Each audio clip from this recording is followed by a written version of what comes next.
I remember the exact moment I knew something had died between us. It was 2:47 a.m. on a Tuesday. But that Tuesday morning, at 2:47 a.m., I rolled over and saw her phone screen lighting up her face. And she was smiling. Not the polite smile she gives the barista. Not the tired smile she wears after a 12-hour shift at the hospital. This was something else entirely. Something I hadn't seen directed at me in months. Her eyes were soft, her lips curved upward in that way that used to make my chest ache back when we first started dating, and she was typing. I lay there in the dark, watching my wife fall into someone else's words, and I felt something cold settle into my bones. Here's the thing nobody tells you about marriage. The opposite of love isn't hate. It's not even indifference. It's replacement. It's that slow, quiet erosion where someone else's voice becomes the one she needs to hear at 2:47 in the morning, and you're just the guy breathing on the other side of the bed. I didn't say anything that night. I just closed my eyes and pretended to sleep, which is its own kind of lie, the kind you tell with your body when your heart is too afraid to speak. And as I lay there, I started doing the math in my head. When was the last time Lily had smiled at her phone because of me? When was the last time I'd sent her a message that made her eyes go soft? When was the last time I'd asked her something deeper than "What do you want for dinner?" or "Did you pay the electric bill?" But something cracked in me that night. And the next morning, while she was in the shower, I did the thing I swore I'd never do. I looked at her phone. I unlocked that phone with hands that felt like they belonged to someone else. And there it was. A thread of messages with someone saved as Rachel from book club. Except Rachel from book club wasn't just talking about books. She was talking about everything. About Lily's stress at work, about her complicated feelings toward her mother, about the way she sometimes lies awake at night wondering if she chose the right career, the right city, the right life. The right husband. That last part wasn't in the messages. Not explicitly. But it was there, lurking between the lines like a shadow you can't quite catch. Because here's what Lily was telling Rachel that she hadn't told me in months: her fears. Her disappointments. Her late-night loneliness. And I realized, standing in my kitchen with my wife's phone in my hand and the smell of her shampoo still in the air, that I had become a stranger to the woman I'd promised to love until death. Mirror moment. You ever look at your own life and realize you've been playing the lead role in a movie you stopped paying attention to? That was me. Starring as David, the husband who provided, who showed up, who did all the right things on paper, but who had somehow stopped being the person his wife needed to talk to when the world got heavy. I put the phone back exactly where I'd found it. Screen down. Same angle. When Lily came out of the shower with her hair wrapped in a towel and asked if I wanted eggs for breakfast, I said yes like nothing had changed. But everything had changed. Because now I knew the truth. I don't know her friends anymore. I don't know her fears anymore. I don't know her heart anymore. And the scariest part? I didn't know when I'd lost it. That's the thing about disconnection in a marriage. It doesn't happen in a single dramatic moment. There's no big explosion, no affair, no screaming fight where someone throws a vase against the wall. It happens in the small withdrawals. The conversations you don't have because you're too tired. The questions you don't ask because you assume you already know the answers. The ways you stop being curious about the person sleeping next to you because life gets loud and bills pile up, and somewhere along the way you confuse coexistence with intimacy. Let me tell you something real. In the book of Proverbs, and I'm paraphrasing here because this truth is older than any single translation, there's this idea that the heart of a husband should trust his wife, that she brings him good and not harm all the days of her life. But trust isn't just about fidelity. It's not just about whether she's faithful in the way that makes church people clutch their pearls. Trust is also about whether she trusts you with her heart. Whether she believes you're a safe place for her fears. Whether she knows, deep in her bones, that you'll still be listening when the words get hard. I had stopped being that safe place. And I hadn't even noticed. Somewhere along the way, I'd become the guy who solved problems instead of the guy who sat with her in them. I'd become the provider, the fixer, the logistics manager of our shared life, but I'd stopped being the one she wanted to tell her secrets to. And Rachel from book club, whoever she was, had stepped into that space without even trying. Here's the memorable truth I'm carrying into this: you don't lose a marriage in one big moment. You lose it in 1,000 small ones where you choose silence over vulnerability, efficiency over presence, and being right over being close. I sat at the breakfast table that morning, eating eggs I didn't taste, watching my wife scroll through something on her phone with that same soft expression I'd seen at 2:47 a.m. And I wanted to ask her.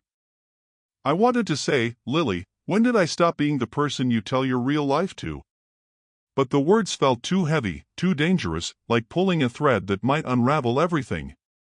So I just chewed my eggs and smiled when she looked up and said nothing when she looked back down.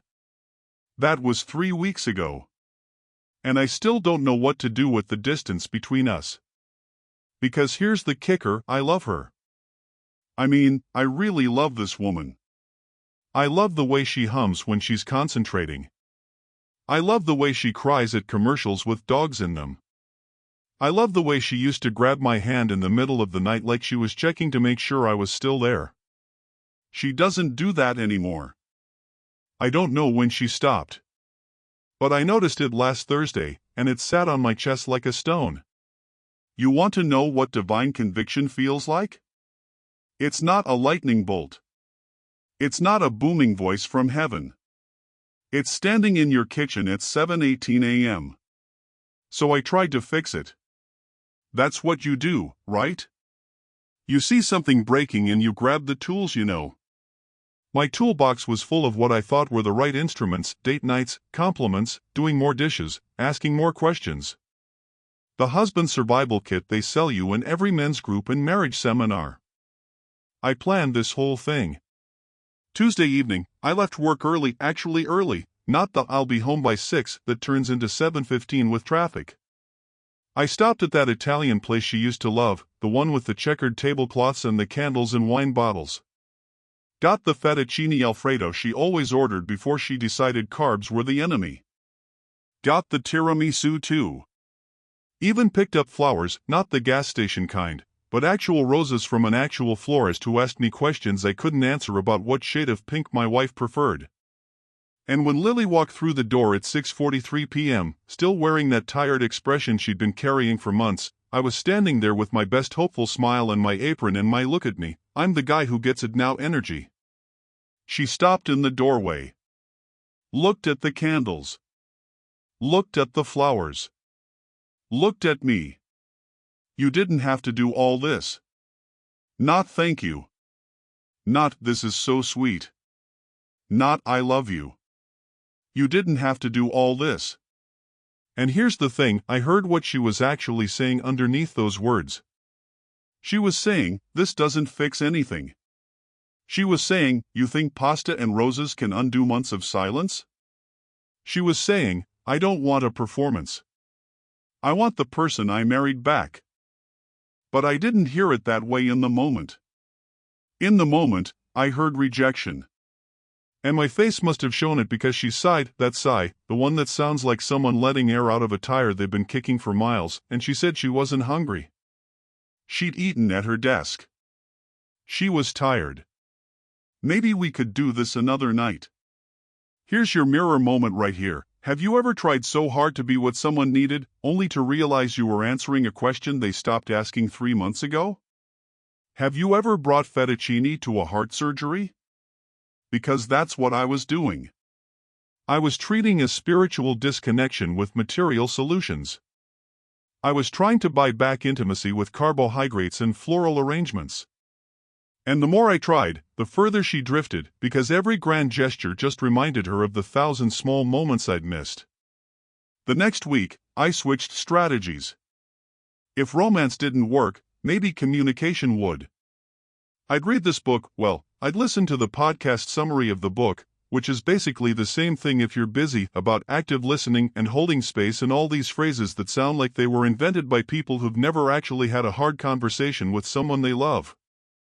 So Thursday night, after the kids were in bed, I sat down across from her in the living room. She was scrolling through her phone again, always the phone, and I said, "Lily, I want to understand what's going on with us. Really understand. Can we talk?" She looked up. And I saw it, that flicker. That tiny moment where the old Lily, the one who used to trace circles on my palm while she told me about her day, almost surfaced. Almost. Talk about what? About us. About the distance. About Rachel from book club. The second I said that name, I watched the flicker die. Her face closed like a door slamming shut. Rachel from book club? Are you serious right now? I saw you texting her at 2 in the morning. I saw your face when you were reading her messages.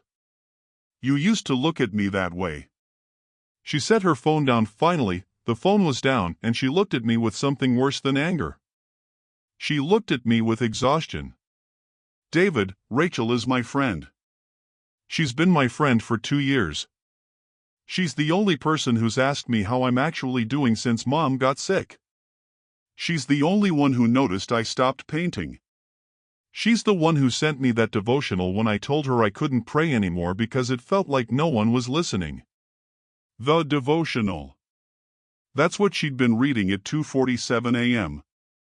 Not a love affair with some book club stranger. Not an emotional affair with another man's wife. A devotional.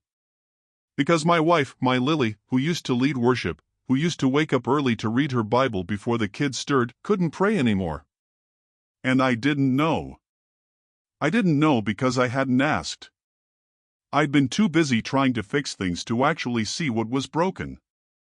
Here's the memorable truth that hit me like a freight train: you can't solve a problem you haven't had the courage to name. And I'd spent 3 weeks naming the wrong problem. I sat there in silence for what felt like an hour. It was probably 30 seconds. Then I did the worst thing I could have done, I got defensive. Well, how was I supposed to know all that?